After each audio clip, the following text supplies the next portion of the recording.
गांव के एक छोटे से मिट्टी के घर में अरुण नाम का लड़का रहता था। घर गरीब था, साधन कम थे, लेकिन अरुण का दिल सपनों से भरा हुआ था।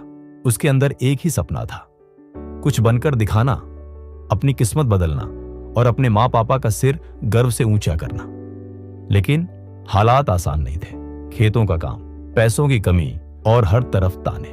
गांव वाले अक्सर कहते, अरुण तेरे जैसे गरीब बच्चे खेतों में ही अच्छे लगते हैं, पढ़ाई में नहीं। ये ताना अरुण के दिल को चीर देता था, लेकिन उसकी आंखों में जलती आग बुझती नहीं थी। दिन में वो खेतों में काम करता और रात को लालटेन की हल्की रोशनी में पढ़ाई। कभी किताब उधार मिलती, कभी नहीं। एक दिन उसके पिता ने गहरी सांस लेकर कहा, अरुण बेटा पढ़ाई छोड़ दे, घर की जिम्मेदारी उठा।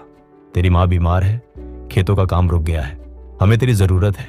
यह सुनकर अरुण का दिल टूट गया, लेकिन वो जानता था पापा ने यह अपने मन से नहीं कहा, यह उनकी मजबूरी थी। उस रात अरुण आसमान की ओर देखता रहा और खुद से कहा, अगर अंधेरे में सितारे चमक सकते हैं तो मैं क्यों नहीं। अरुण गांव छोड़कर शहर चला गया। वहां उसने एक चाय की दुकान पर काम पकड़ा। सुबह से शाम तक चाय बनाता और रात को थके हुए शरीर से पढ़ाई करता। लोग उसका मजाक उड़ाते, ये चाय वाला IAS बनेगा क्या। लेकिन अरुण हर ताने को अपनी मेहनत का ईंधन बना देता। फिर शुरू हुआ असली संघर्ष। पहली बार UPSSC दी फेल, दूसरी बार फेल, तीसरी बार भी असफल। 3 बार की हार अरुण को अंदर से तोड़ चुकी थी।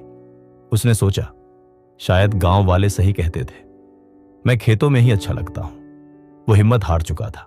गांव लौटने की तैयारी करने लगा।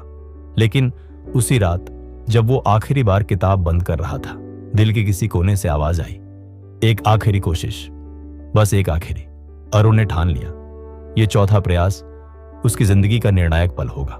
उसने नींद छोड़ दी, आराम छोड़ दिया, यहां तक कि खाने पीने का होश भी भूल गया। दिन रात सिर्फ पढ़ाई। और फिर रिजल्ट का दिन आया। अरुण कांपते हाथों से स्क्रीन देख रहा था और वहां लिखा था, अरुण चयनित IAS अधिकारी। उसकी आंखों से आंसू बह निकले। 3 बार गिरने के बाद चौथी बार की ये जीत अब सिर्फ उसकी नहीं थी, बल्कि हर उस इंसान की थी जो हालात से लड़कर जीतता है। कुछ महीनों बाद IAS की वर्दी पहनकर अरुण गांव लौटा। वही गांव जिसने कहा था, तेरे जैसे गरीब बच्चे खेतों में ही अच्छे लगते हैं। आज वही गांव तालियां बजा रहा था और सबसे आगे उसके पिता खड़े थे। उनकी आंखों में आंसू थे, लेकिन ये आंसू अब मजबूरी के नहीं, गर्व के थे। अरुण उनके पैरों में झुका और बोला, पापा ये जीत आपकी है, आपने मेरा नहीं। अपना सिर ऊंचा किया है। पूरा गांव तालियों से गूंज उठा।